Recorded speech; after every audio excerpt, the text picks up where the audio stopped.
Not right now, because Daddy's still recovering, all right? You do all the swinging for me and the jumping for me, okay? You got me? All right. I'm going to sit here. I'm going to talk to my video, okay? All right. You have fun now. Ooh. Today is January 8th, 2026, 9 days post surgery. I'm feeling okay. I'm feeling very optimistic. Um, it's a lot of good things that have come from this surgery and the aspect of my life and my realizations and some of the things that I had set as priorities and things that wasn't set as priorities. Also, some of the goals and aspirations that I set and I was losing sight of. The surgery brought it back, straight up. It was a real life experience that, you know, got me straight. And when I say it got me straight, it got me straight, and I needed it. Might not have necessarily wanted it in that aspect, but I needed something to remind me of what I had going on, what my goals were, and what I was trying to accomplish. The position I felt like I was in prior to surgery was my back against the wall, that I was failing, that I wasn't achieving what I set out to achieve, and I was selling myself and my family short. And this surgery has opened my eyes and brought me back to the true reality of things and my focus on what God could do for me and my family.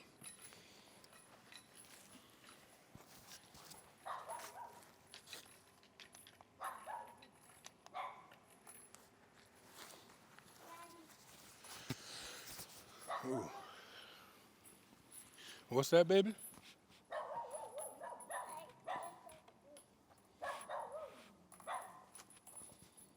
It's moments like this that, you know, really set me straight.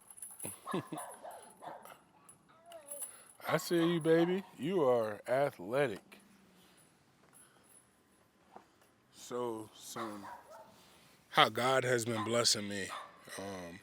First off, He's always been blessing me, but the ways that I have noticed here in the recent past,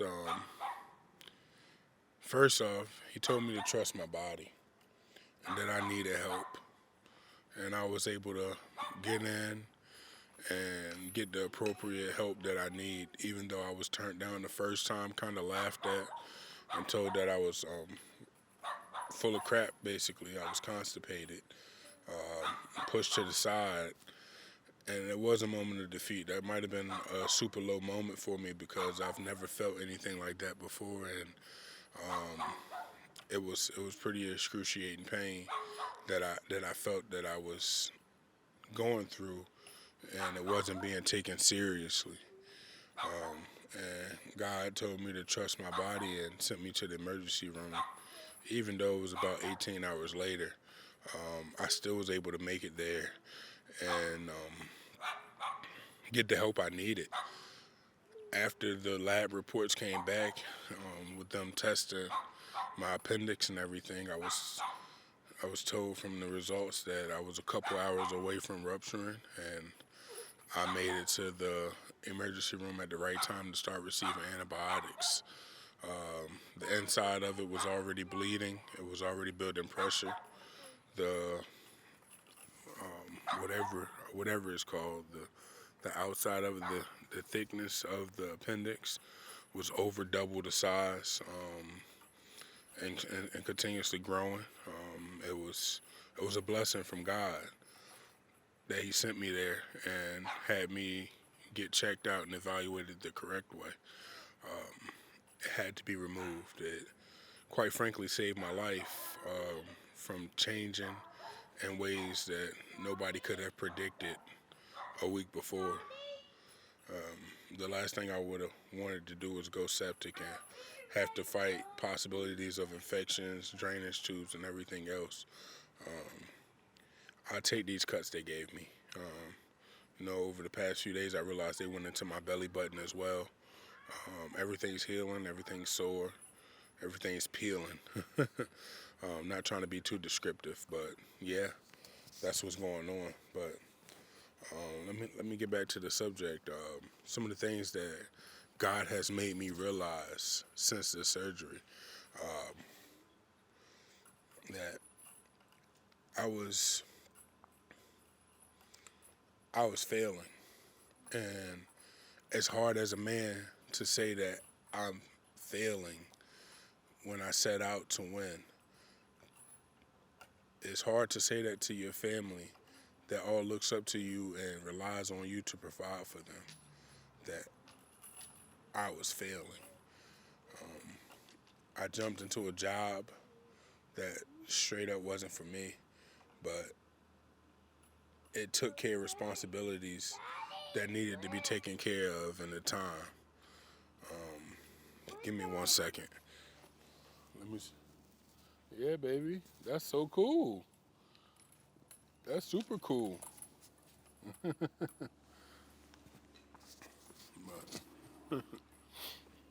I was in a position that I should not have been in. I don't talk down on people. I don't look down on people's situations, but that job was a burden to me, and it was a blessing for others. I was working alongside people who just graduated high school in the recent past. That made it a great job for them, making good, honest money. I was in there with people who were incarcerated for 20 plus years, and they came out and they got them an honest living, and I'm proud of those people. But I also had to look into the mirror of the work that I put in, as far as going to college, getting a degree, starting a family, living on the straight and narrow, clean record. Went back, got my master's, been making it happen, and now I found myself alongside people who didn't put in that same footwork that I put in. Like I said, I'm not talking down on anyone. I respect their grind. If it's something that you fresh on the streets out of high school and you want to build a career, it's perfect for you. You fresh out of the pen and you want to start your career and restart your life, it's perfect for you. But somebody who was established and worked hard for everything that they had and provide for their family, and time is the essence. You can't pay for time. I was losing all of that, everything that I worked for, and I was watching it go in front of my eyes. And I'm not saying I was comfortable in there, but I was stagnant. I was complacent. I was there, waking up every morning, going in there, working my 12, feeling like crap. And God told me, this ain't for you. And I was ignoring him because I knew what I needed to do. He kept telling me, you need to reset, this ain't for you. But I also know that you can't quit a job before you get a new job. I was steady applying for jobs. I was updating my resume. I started taking courses in the iTeach program to get certified as a teacher, something that I never thought I would do, something that I didn't pursue in the past because of the positions that I were in. I felt like it was things that I didn't need. I said, I'm not going back to school. I'm not doing these things. But those same things I said I wasn't going to do, God made me go out and do it. So I'm currently finishing up my prerequisites in order to get a provisional license. And as I'm creeping up to the end of that, I'm doing it for special education because that's been my background, working in the SPED environment. And I, quite frankly, enjoy it. So I would love to go into somebody's district and be able to give back to the kids and give them those positive experiences that they yearn for. They don't know how to ask for it a lot of the times, but that's what I'm there for, to advocate for them and put them into position so they can be successful in life. Quite recently, I just had an interview yesterday as a business teacher for a business teacher position at a local high school, and I was selected. I got the letter back today, and that's great news. It's significant more money than what I was making, but the downfall is I don't get the benefits. But I do have the opportunity to be hired on full time within the district or full time within that company, whichever comes first. The opportunity is there, but I'm not giving up on the SPED. I'm not. I have an interview today for a special education teacher in a program where they're working with students who have possible health issues and special education needs and so forth. And it's something that I'm looking forward to. That's today. And then something in a whole different category. I have an event I'm going to that could possibly get me a job as well, for real estate, for commercial real estate. It's a commercial real estate business. They do research, commercial real estate research, and a buddy of mine's put me onto the lead and got me invited to this event. So I'm ready to dress up tonight and look nice and spiffy, and walk in there with my head held high, chest out, as if I didn't have surgery a week ago, and go in there and impress people, and land the appropriate opportunity and have options to choose from, because I can say options were something that I did not have when I got here. I thought I was coming here to options, but God let me know you're going to sit down for a little bit and you're going to figure this thing out. You're going to try a few different areas, and all that talk you do about how you can do something else, it's not what you truly want to do. And he's letting me know what my calling is. So following your calling is something that is major in this lifetime, and that's what I'm on the path to do. Follow my calling, give back to the youth, help the adolescents that don't have that appropriate leadership in their life, or they're not taken from the appropriate leadership they have in their life, and they need an advocate like myself to step in and show them the brighter side of things. So that's what I feel like my calling is, and it doesn't stop here. I have other plans that I've drafted up of having my own program that gives back to the community, the boys in the community especially, and I'm trying to get my wife and mother on board to help with the females of the community. Me being a male myself, I feel like I have more influence on males than I do females. Biologically was not born a female, so I don't know the inner workings. I don't know how the brain works when it comes to females, and I'll be the first to say, like, hey, I think females should help guide females along, especially ones that have had similar paths and they've made it through. The same goes with the boys, and that's why I say I feel like I'm in position for it, and this right here is a gateway to get to that. This right here is a gateway to better. This is a gateway to being there for my family, and I'm pressed on making this happen. And recovery to me right now is a blessing. It's not a burden. A lot of people will look at it like it's a burden. Can't lay in the bed comfortably. Can't lift my baby. That's one of the hardest things. Can't lift my baby for a month. I can't help around the house with certain things for a month.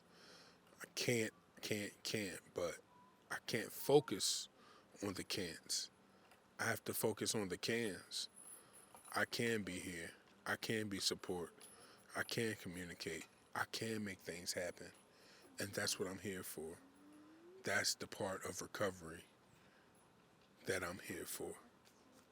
What I can do. Not what I can't do, but what I can do.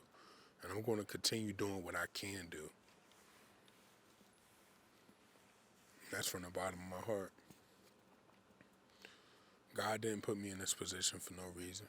He said himself, only the strong survive these situations. I can't be weak spiritually, mentally, or physically. Because when one goes down, the other one got to pick it back up. Remember that. That's food for thought. Faith without work is dead, and I'm working, and I got all the faith in the world, even though I failed. But failure will never write my story. Failure will only push me to grow even more. For everybody who was expecting me to fail, I failed. But the part you wasn't expecting me to do is get back up and try again. And that's exactly what I'm doing. I'm getting back up and I'm trying again. And I'm going to make it shake. I'm going to make it happen. It's going to work. Stay tuned, because I'm going to stay the course. And as I stay the course, I'm going to bring you along with my journey, so it can teach you to stay the course as well, no matter what the failures are. You are great. You are amazing. You are him. You are her. Deuces.